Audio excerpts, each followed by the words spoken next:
ساری مخلوق کا علم حضور کے علم کے مقابلے میں کیا ہے؟ ایک قطرہ ہے۔ اور اللہ فرما رہا ہے کہ میں نے میرے محبوب کو قرآن سکھایا ہے، اور قرآن خود کہتا ہے ما فرطنا فی الکتاب من شیء، کہ ہم نے اس کتاب میں کچھ بھی اٹھا کے نہ رکھا۔ فرمایا علوم اولین و آخرین سارے قرآن کریم میں جمع کر دیے۔ سارے علوم کہاں جمع ہوئے؟ قرآن میں۔ ہر علم قرآن میں جمع کر دیا گیا ہے۔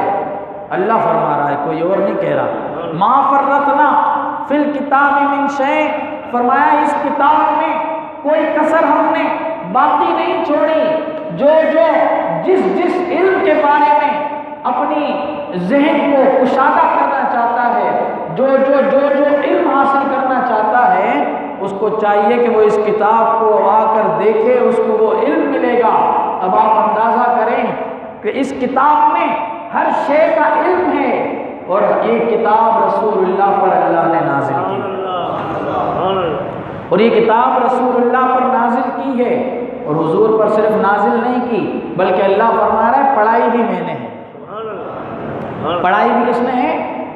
پڑھائی بھی میں نے ہے۔ نازل کرنے والا رب ہے، کلام بھی اس کا ہے، پڑھانے والا بھی وہ ہے، بتانے والا بھی وہ ہے، اور خود اس کا اعلان ہے کہ یہ کتاب ہر علم کا احاطہ کیے ہوئے ہے۔ تو دوستو اب آپ اندازہ کرو، پڑھانے والا رب ہو، کتاب بھی اسی کی ہو، کلام بھی اسی کا ہو، اور پھر اس میں کوئی علم باقی نہ چھوڑا گیا ہو، تو جس کے سینے میں رب نے خود اس کتاب کا علم ڈالا ہوگا، اس کے علم کی کوئی حد اور کوئی ہم قید لگا سکتے ہیں؟